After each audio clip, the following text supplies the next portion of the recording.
181 Chapter 181 Is there such a thing? Just under Kuzan's increasingly solemn expression, Paulsolino slowly said the second half of the sentence. The purpose is beautiful nurse girls. Kuzan, this is the Holy Land Mary Joa. Just now I briefly paid attention to the details of this hospital. I have to say that the quality of the nurses and girls is really high, Paulsolino said with a little emotion, and Kuzan couldn't help but said quietly, I seem to understand why when you were young you stayed in the hospital for so long every time you were injured. As expected of you, Kizaru, the color code is correct. Immediately Kuzan kicked Ion's hospital bed and said, Yan, are you still pretending? Get up quickly. Hearing this, Ian, who knew that he could not hide from Kuzan, sat up with a tired look as if he had just woken up and greeted Kuzan. When did General Kuzan and General Paulsolino arrive? Why didn't you tell me in advance? And Kuzan looked at Ion's state and said, so Paulsolino is right? Are you pretending to be sick here to fool the nurse girl? No, how could I be such a man? Ion defended his reputation without hesitation, pointed to his face, and said, I just fell into a coma just to avoid the harassment of the nurses. The words of this invisible Versailles instantly dealt a dimensionality reduction blow to Paulsolino. After all, Paulsolino, as a flickering fruit-capable person, even if his status is classified as an admiral of the navy, is known as the fastest man in the sea in terms of strength, but in some ways he can only have Paulsolino himself. No, if Akinu Sakaski's temperament is full of a strong military flavor, and Aokiji Kuzan's temperament is stable, lazy, and trustworthy, then Kizuna Paulsolino understands himself. More often, it is summed up by the word wretched by others. It's really scary. Paulsolino helped his brown sunglasses, and he could already foresee that brother Ion would return to the Holy Land Mary Joa. This kind of appearance, coupled with his status as the righteous son of the Marshal of the Warring States period, will definitely be welcomed by a large number of little girls. As a result, Paulsolino felt that the chances of him trying to convince the girl with pure charm were even slimmer. Okay, Ion, get up. The Warring States Marshal ordered me to take you back to Marin Vando, Kuzan said. Gone back already? Ian suddenly showed an expression of joy. This time, Ion wasn't lying. Compared with Marin Vando in the naval headquarters, who was in the Holy Land Mary Joa, Ian felt like he was being stabbed. So after Ian ended the meeting of the Revolutionary Army with the help of Khorasan's body through consciousness, Ian still pretended to be in a coma and waited for the Navy to come. After all, Ion guessed that the old man in the Warring States period would not forget him. However, what Ion did not guess was that it was General Kuzan and General Paulsolino who came to greet him. This kind of treatment, even in the Holy Land Mary Joa, is a bit ridiculously high. Even if the Tianlong people are discharged from the hospital, they won't be guarded by the two generals, right? Of course, for the current Ion, as long as he can justifiably leave the Holy Land Mary Joa, then it is a good thing. It was a bit of a high profile, and Ian accepted it. Soon, as Ian changed into his own clothes, he left the hospital with Kuzan and Paulsolino. However, what made Ion uncomfortable was that after he left, the rest of the patients, nurses and doctors looked at him as if they were looking at a noble being with a mysterious past. So, the general or something? It's really troublesome. Ian complained silently about this in his heart and followed Kuzan and Paulsolino all the way to the bubble cable car port. However, when he just got on the bubble cable car, Ion's eyes twitched inadvertently, but he couldn't help shrinking. I saw that on the bubble cable car not far from the side there were several world government personnel in black suits holding some instruments to measure something against the outer wall of the red Earth continent. What's that doing? Ion whispered to Kuzan next to him. That's an instrument unique to the world government's Department of Science, which can detect the presence of sounds of biological activity within the late right continent. Kuzan explained briefly. Probably to prevent someone from sneaking into the red continent through strange abilities, or to confirm whether the vanished slaves have been transferred inside. I see. Ion's face looked suddenly enlightened, but in fact he was extremely happy inside. Fortunately, I kept an eye on it and allowed Khorasan to maintain the fruit of silence to isolate all voices. Otherwise the tens of thousands of people hiding in the red soil continent would be exposed without knowing it. But these are all useless efforts. In the past few days, I have checked the outer wall of the red Earth continent back and forth 10 times, but still no sound has been detected. Those slaves who disappeared have probably been given to the so-called master of the virtual circle. Move away, Paulsolino commented casually. It's really scary. Master of the void circle. I really don't know when such a number one person appeared in the sea. After a pause, Paulsolino looked at Ian and said, 95. Speaking of which, Brother Yan discovered the existence of the virtual circle organization when he was in Bihai. Did you find any special information? Unfortunately, the news of the virtual circle organization I heard at that time all came from Khorasan, but now Khorasan has been confirmed to join the virtual circle organization. So, in this regard, Jan, who had secretly organized his words for a long time, showed the right 3-point puzzlement, 3-point anger, 3-point sadness, and 1-point helplessness on his face. At this moment I even doubt whether the information about the virtual circle organization that I knew before is fake. Everything is used by the virtual circle organization to confuse the Navy. Kuzan glanced at Ion and said thoughtfully, "Indeed, this possibility cannot be ruled out. After all the information related to the virtual circle organization was sent by Khorasan at the beginning. Therefore, it cannot be ruled out that the man was deceiving the Navy from the very beginning. It's a mysterious and terrifying organization." Paul Salino on the side also continued to speak. "Now that the world government has rearranged all the relevant details of this holy site Marijoa attack, it is found that this was a premeditated plan by the virtual circle organization, and the original implementation time may go back a year forward." Yan, is there such a thing? 182 Chapter 182 The conclusion of the world government. That's right, brother Yan, you are lucky to be able to survive the attack of that devil form fruit person this time. Paul Salino looked at Ian with a look of current, not so much for Ian as feeling happy. Ian felt more of a pity. To Ion's surprise, even Kuzan said in an agreeable tone, "Paul Salino is right. This time, the operation of the virtual circle organization has been very meticulously arranged, and the layout started as early as a year ago." At this moment the confusion and doubt on Ion's face did not show any falsification. While sitting on the bubble cable car all the way down, Kuzan explained it briefly to Ian under boredom and said, "The 3 members of the virtual circle organization that appeared this time, Murloc Tiger, Khorasan, and the devil-shaped fruit-capable person whose name is unknown, are all extremely powerful. Murloc Tiger and Khorasan have the level of brigadier generals. Not to mention the combat power. That devil form fruit person has a combat power no less than that of a general. So, Ion, you are very lucky to be able to save your life under the attack of that devil form fruit person." "I see," Ion said in a tone of sudden realization. Of course, what Ion suddenly realized was more about the level of combat power of Tiger, Khorasan, and the Blackwing Demon under the full liberation of their forces. In the past, due to his own vision and strength, Ion was never able to accurately locate, but now that there are official evaluations from the world government and the Admiral, Ion probably already has a bottom line. Kuzan went on to explain. Later the world government carefully checked all the records of the Holy Muscarud and found that the Holy Muscarud had recently left the Holy Land of Marijo to the sea. The trip above was a year ago. At that time, according to the tone of the devil-shaped fruit-capable person, it was obvious that Holy Muscarud offended the so-called Master of the Void Circle, which led to the attack of Holy Muscarud this time by the Virtual Circle organization. So Holy Muscarud most likely offended the Lord of the Void. It should be that one outing. Having said that, Paul Salino looked left and right and said in a low voice with a sigh, "Speaking of which, the Holy Muscarud is really miserable. His heart was pulled out and his body was torn into hundreds of pieces in an instant. In fact, Yan is very clear about this. Of course, in view of the changes in the plan, it is no longer necessary to leave the life of Holy Muscarud, so Ion simply asked Hancock to completely deal with Holy Muscarud, which can also be used to completely understand Hancock's heart because of Tianlong psychological shadows produced by people. However, Hancock took control of the power of Blackwing Demon for the first time. Driven by his anger, he accidentally did this. Immediately, during the verification of the world government, it was a coincidence that Tiger, a Murloc with a combat power of the level of a quasi-general, was killed by a small shampoo shortly after Saint Muscarud returned to the Holy Land Marijoa a year ago. They were caught by Land Island traffickers and they were soon sold to Holy Land Marijoa. Kuzan continued, "Obviously, this is by no means a simple coincidence, but the revenge of the Master of the Void Circle, which is why the Fishman Tiger is lurking in the Holy Land Marijoa as a slave to investigate all kinds of information." The corners of Ion's mouth twitched obscurely. Regarding this analysis of the world government and Kuzan, he was too embarrassed to say it was a coincidence, so he could only ask, then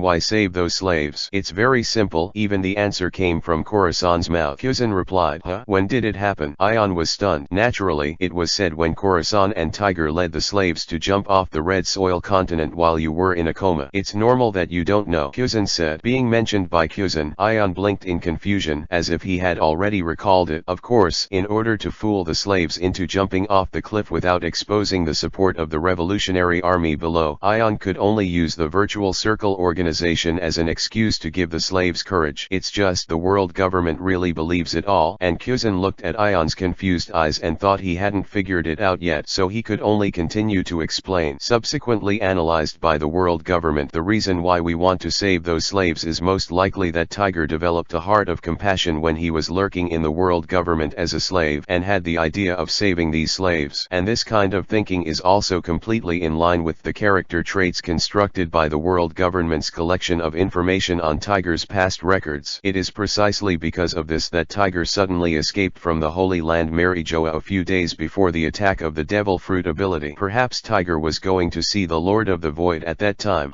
After listening in a daze, Ian took a deep breath. He had no way of explaining the motives of the world government's actions that fully matched Tiger, Khorasan, and Hancock's actions in this incident. Refute. In good conscience, if Ian was acting as an outsider, he would have believed this explanation almost entirely. It's just that Ian actually knows very well that it's basically an accident here. In fact, the Virtual Circle organization never thought of offending the world government during this period from the very beginning, and everything was forced. In the end, Ian could only spit out two words in shock. Sharp. It's not over yet. Kuzan shook his head and said, now that the world government has issued a bounty order about the Virtual Circle organization and started to search for traces of the Virtual Circle organization on a large scale, it is also inquiring about the identity of the Virtual Circle master one by one. Hearing this, Ian asked with concern, how to check? It's very simple. You need to know that every move of the Tianlong people needs to be recorded. So the world government has now checked one by one all the outsiders that Muscarad had contacted after leaving the Holy Land Marijoa a year ago. After a pause, Kuzan continued, in addition, the world government has roughly judged the time between the disappearance of the Murloc tiger in the Holy Land Marijoa and the attack on the Holy Land Marijoa, and then with the calculation of the swimming speed of the Murlocs, we can simply judge the master of the Void Circle. How much is it centered on Holy Marijoa? For a time, Ion couldn't help feeling startled by the power of the world government. If the inference of the world government is correct, it is not certain that the Lord of the Void will be caught by the world government soon. Unfortunately, Ian lifted his foot to the bubble cable carport and said secretly in his heart, I am the master of the Virtual Circle. 183 Chapter 183 Rewards of nearly 10 billions. Ian followed Kuzan and Palsalino back to the battleship, set sail, and turned back towards the Navy headquarters. He also asked a soldier to bring over the latest bounty about the Void Circle organization. There is no accident, as Kuzan said. All members of the Virtual Circle organization all are on a bounty. First, there was a bounty order for Fisher Tiger. Although Fisher Tiger was not actually a member of the Virtual Circle organization, due to that beautiful misunderstanding, Tiger's reward amount was a little scary. Fisher Tiger, a member of the Virtual Circle organization, with a bounty of 960 million for the crime climbing the Red Earth continent, destroying the Holy Land of Marijoa. Extremely evil, extremely dangerous. Life and death are irrelevant. Ion glanced at the reason for the reward on the reward order, but he didn't mention any words about slaves, just for the reason of destroying the Holy Land Marijoa. Of course, for this sea, daring to destroy the Holy Land Marijoa is already an event that shocked the sea. Immediately, Ion turned to the next one, and it was Khorasan's. Don Quixote Racinadai, alias Khorasan, member of the Don Quixote family, member of the Virtual Circle organization, former lieutenant colonel of the Navy headquarters, with a reward of 180 million. Charges: climbing the Red Soil continent, sabotage Holy Marijoa. Extremely evil, extremely dangerous, to be captured alive. So, is this the difference between having a background and not having a background? Ion compared Tiger's and Khorasan's bounty orders, and the reasons and amounts of the bounty were quite similar. The only difference is that Khorasan, who was a former heavenly dragon, could only be caught alive, while Tiger, who was a Murloc, had no choice but to live or die, which was quite realistic. Immediately, Ion turned around again and found that the Don Quixote family is not only Khorasan, but also the reward amount of the entire Don Quixote family cotter has been raised by a notch, completely reaching the second half of the Great Route, the standard of the New World big pirate group. Of course, the reason why the officials of the Don Quixote family raised the reward, in addition to Khorasan, was also related to the subsequent confirmation by the world government that these officials of the Don Quixote family attacked the bubble cable carport. And the next bounty for the members of the Virtual Circle organization is Hancock's picture showing the form of the black-winged demon, unknown name, suspected of being an animal-type phantom beast with demon form ability, a member of the Virtual Circle organization, offering a reward of 2.25 billion Bailey. Crime: harming the descendants of the gods, Tianlong people. Extremely dangerous, extremely dangerous, extremely dangerous. Life and death regardless. At this moment, Yan, who saw the amount of Hancock's reward, was stunned. So tall. To know the bounty amount of more than 2 billion Baileys, it can already be ranked in the top 10 among the existing pirates in this sea. And the reward order order also used 3 words extremely dangerous in a row, which can fully explain the world government's fear of the black-winged demon. And the world government did not dare to state on the reward order that Hancock killed Saint Masquerade, and only summarized Hancock's crime in vague words of hurting the Tianlong people. The world government is just taking it too seriously, isn't it? The corners of Ian's mouth twitched slightly, and he simply calculated that Hancock, Khorasan, and Tiger, who were rewarded by the world government, were 3 members of the Virtual Circle organization. The total reward amount has even exceeded this period. Redhead Shank's pirate group. The Virtual Circle organization is really going to be completely famous now. Just when Ian thought that there were only these bounty orders for the Virtual Circle organization, he rubbed his fingers unconsciously, only to find that there was a bounty order below. And also, as Ian took a look at the bottom reward order, he suddenly felt a little bad. I saw that there was no picture on this reward, just a mysterious shadow. The master of the Virtual Circle. The real name is unknown. The gender is unknown. He is suspected to be the leader of the Virtual Circle organization. The reward amount is 4 billion Bailey. The crime. The leader of the anti-government organization secretly planned many evil plans to destroy the peace of the sea. Before Ian was shocked by his own reward order with a reward of 4 billion Baileys. When he saw the remarks at the bottom of the reward order, his eyebrows couldn't help raising his eyebrows excitedly. Note: anyone who can provide effective information related to the Virtual Circle organization, depending on the importance of the information, can get a reward of 10 million to 2 billion Bailey. This seems to be a way to make money. Ian, who was instantly attracted all the attention, looked solemnly at the reward order in his hand and fell into deep thought. This is a minimum of 10 million and a maximum of 2 billion Bailey rewards. The most important thing is that the intelligence of the Virtual Circle organization is not left to Jan's fabrication, and don't worry about being falsified. If planned well, isn't this a sustainable way to make money? Ian smacked his mouth and couldn't help but feel his heart beating. At the same time, when the bounty orders related to the Virtual Circle organization spread to all parts of the sea, there was also a huge wave. After all, headed by the 4 billion Baileys, the master of the Virtual Circle, the size of the entire Virtual Circle organization, has already mentioned the height of the reward, close to 10 billion Baileys. This level has surpassed the vast majority of pirates in the sea, and is comparable to those legendary pirates Yamato Country among the Ghost Islands. The beast Kaido, who was gradually recognized by the world as the strongest creature in the world, casually flipped through the bounty of the Virtual Circle organization and said disdainfully, "Where did this come from? 4 billion? It's close to Lao Tzu." And the officials of the 100 beast pirates on the side saw this, and they all agreed, maybe it's just a gimmick made by the world government, a gimmick with no basis. It's not worth mentioning the bounty for the destruction of the world government. If we want to, we can get a bounty of tens of billions. That's right. What kind of thing is a reward that doesn't even have a face? When these cotters mocked for a round, Kaido also threw the stack of reward orders into a corner and continued the banquet. 96. When a little girl who was sitting quietly in the corner saw this, she quietly picked up the stack of reward orders and flipped them one by one. When the little girl turned to the picture of Hancock's incarnation as a black-winged demon, her eyes couldn't help but muttered with a bit of longing, "So handsome, really." Although Hancock used a special mask to cover up his facial features when he incarnated into the black-winged great demon, but that perfect and bewitching posture was still incredibly beautiful. In addition, Hancock had already eaten the sweet fruit at that time. Even if it was an unconscious gesture, it still exudes an unparalleled charm. At this moment, Hancock's black wings spread out, and his posture across the sky was deeply reflected in the little girl's eyes, causing her to subconsciously have yearning and longing. 184 Chapter 184th Warring States Marshals Doubt. In another sea area of the New World, a huge ship shaped like a whale was lying on the sea, and the flag of the Whitebeard pirates was flying high. Master of the Virtual Circle? Interesting. Has the sea finally appeared in the sea with a man who opposes the world government? A heroic voice echoed above the sea. The strongest man in the world, the man with the power to destroy the world, the legendary great pirate. Any one of these names is enough to shake the sea, and it is the title of Newgate Edward, the captain of the Whitebeard pirates, who is currently sitting on this whale-shaped pirate ship. And now, the white-bearded Newgate Edward sitting on the throne is laughing arrogantly at a stack of Virtual Circle organization's bounties, seemingly happy that the sea is gradually becoming wonderful. The Phoenix Marco looked at Whitebeard's smile, scratched his head, and couldn't help saying, "Dad, the life and gender of the master of the Virtual Circle are unknown, but it may not necessarily be a man." "Don't spoil the fun, idiot son," Whitebeard said in a sure tone. "He will definitely be a man, maybe even a man who has seen the truth of the sea and put it into action." Yes,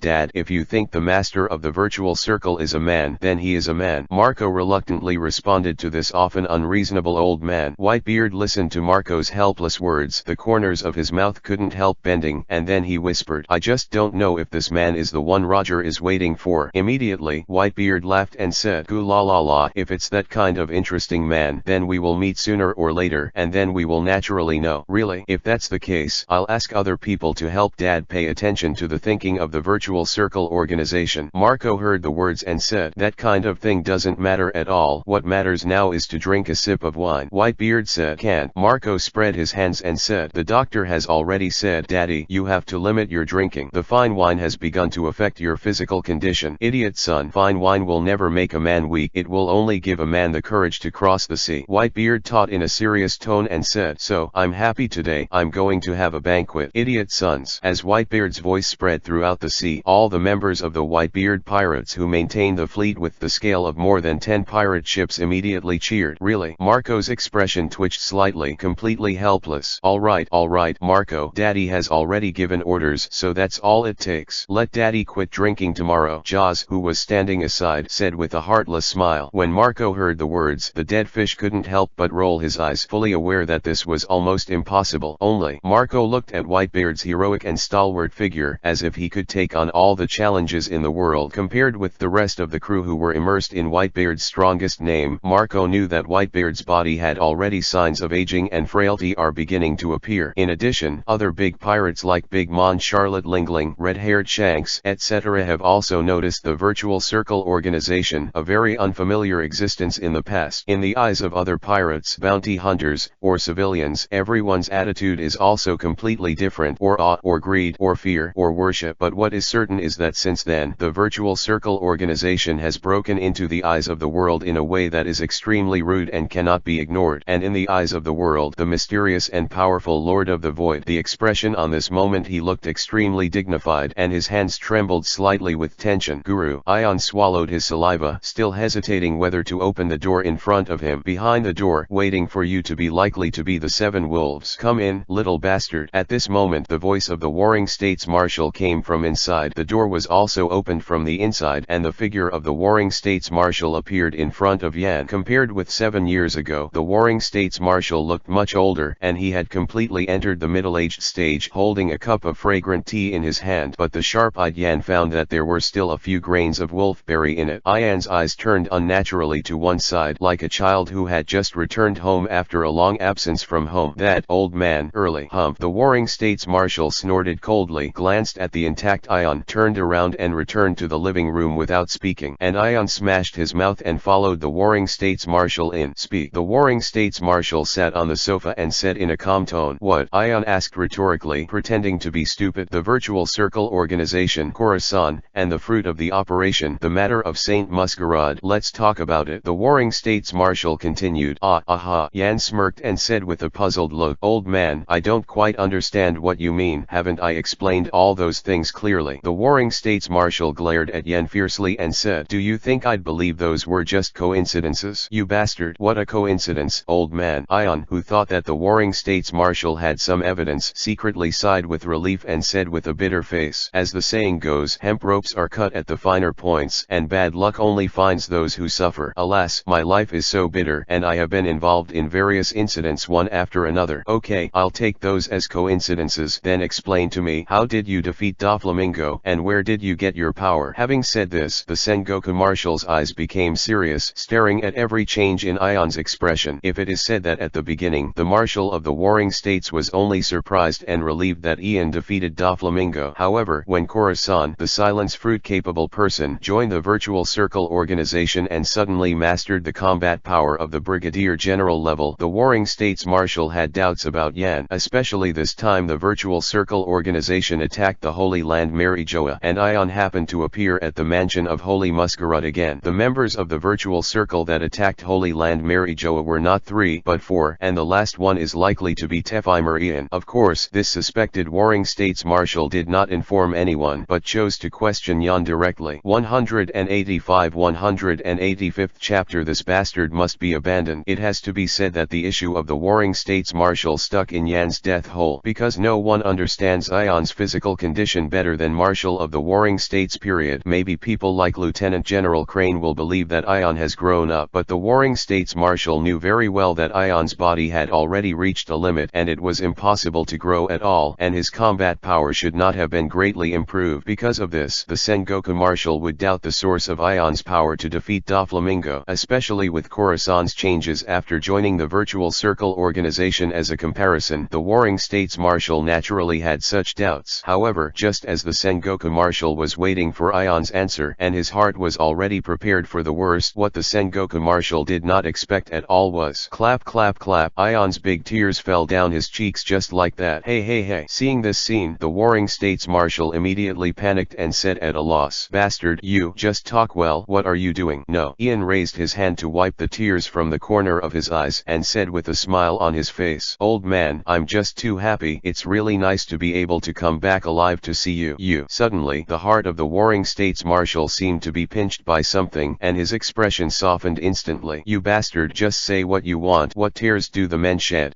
Ion nodded vigorously, then sat beside Marshal Sengoku and said, "Old man, I don't want to go to sea anymore. Arrange a clerical job for me and let me stay by your side." "What happened?" the Warring States Marshal asked. "Ugh," Ion said with fear on his face. "My devil fruit ability is awakened, very strong, but my physical strength can't support it at all. I feel I lost a lot of vitality in the battle with Doflamingo." After a pause, Ion said in a slightly cowardly tone, "Old man, I'm really worried that one day I'll be gone before you. What should I do?" For a moment the Marshal of the Warring States period did not know if it was an illusion. He felt that the handsome Ian in front of him seemed to be aging invisibly. Not a lot. Is it the power that is lost in exchange for life force? If so, everything seems to make sense. For a time, even though the Warring States Marshal couldn't help but feel a little heartache for Yen, the other questions that he originally wanted to ask Yen were blocked in his heart and he couldn't ask them again. For example, whether Corazon knew about the changes, whether the Virtual Circle organization still concealed it, his role in the Holy Land Marijoa incident, and so on. In the end, the Warring States Marshal took a long breath and asked just one question. "Yan, will you betray the Navy and betray your own justice? You answer my question seriously." The Warring States Marshal looked directly into Yan's eyes and asked, and Ion also responded solemnly to Marshal Sengoku's eyes without dodging. "Old man, I have never been able to repay your kindness in my entire life. Maybe I can't promise you anything else, but as long as the old man is still the Admiral of the Navy, I will never betray the Navy." The Warring States Marshal looked at Ion's unshakable eyes and he could clearly feel the enlightenment in it, and he couldn't help feeling a burst of relief in his heart. "This seems to be enough. As for the rest, even if the little bastard still hides some trivial little secrets, let him go." "Well, you have a good rest, bastard." Immediately, the Warring States Marshal left his mansion and hurriedly returned to the office to get busy. In the end, maybe even the Warring States Marshal didn't know that he deliberately returned to the mansion to wait for Ion's return, whether he wanted to welcome Ion or to get the answer he wanted from Ion's mouth. And Ion watched the back of the Sengoku Marshal leaving. His eyes were all soft. Yen did not deceive the Warring States Marshal. As long as the Warring States period was still the Admiral of the Navy, Yen would never betray the Navy and stand on the opposite side of the old man. However, the Marshal of the Warring States period will eventually retire one day, and the old man of the Warring States period will naturally see a lot of this position. Before the Warring States Marshal had retired, no matter how surging the waves of the Revolutionary Army were, they were about to push the wheel of history forward and crash into the world government. Ion will also hold the tide firmly so as not to let the old man get into a dilemma or even fall into the rolling whirlpool and get hurt. So, until then, Ion will just be in the Navy and slowly mess around. In this way, even if the old man gives me a promotion, it should still be a clerical job, right? Thinking of this, the corners of Ion's mouth curved slightly and he vaguely anticipated the little days in the future. Every day, clocking in slowly, going to bed, or flirting with the little girl in the Navy. Anyway, my father, Warring States, probably no one would be embarrassed by such trivial matters. After all, Malinfando, the big Navy headquarters, can't afford to raise a waste. In the evening, Ion can enter the spiritual space well, conduct in-depth exchanges and learning with the embodied image of the soul chopping blade, and exercise his abilities. 97. In his spare time, Ian gave advice on the development of the Revolutionary Army remotely and cultivated his dreams. Perfect. Thinking of this, Ian's tears almost moved from the corner of his eyes to the corner of his mouth. The future can be expected. The future can be expected. This is the correct way to open up the life I lived as the son of the Warring States Marshal. In the next few days, Ian lived a particularly leisurely life and even saved many official duties that he had to deal with in the 521 naval base in the past. Every day, in addition to eating, sleeping, and eating, Ian just yoked and talked to Xiaojin all kinds of things. Of course, Ian was actually talking to the girls hiding in Little Gold Castle. Robin, Baby 5, the 3 Boya sisters. Unconsciously, the number has grown to this extent. It's just a pity that, in a place where strong men like Marin Vando gather, in order to avoid accidents, Ion did not dare to enter Xiaojin's castle for fear that he would be accidentally swept away by the other Navy executives. However, what Ian didn't notice was that the eyes of the Warring States Marshal looking at him were getting more and more wrong, especially when I noticed the tenderness Ian showed towards Xiaojin, and his brows were even more tightly wrinkled. Xiaohe, I found that Yan's bastard is so addicted to playing birds that he will soon be abandoned, the Warring States Marshal said with a worried look. Playing with birds. Lieutenant General, he was stunned. 186th Chapter 7 Wuhe Plan. Yes, every time I secretly observe that bastard, I find that he is almost always playing with birds, as if he has no interest in other things other than playing with birds, the Warring States Marshal said sadly. Hearing this, Lieutenant General Crane, who had a rather strange expression at first, said with a serious tone, is the addiction so big? Yeah, the Warring States Marshal nodded.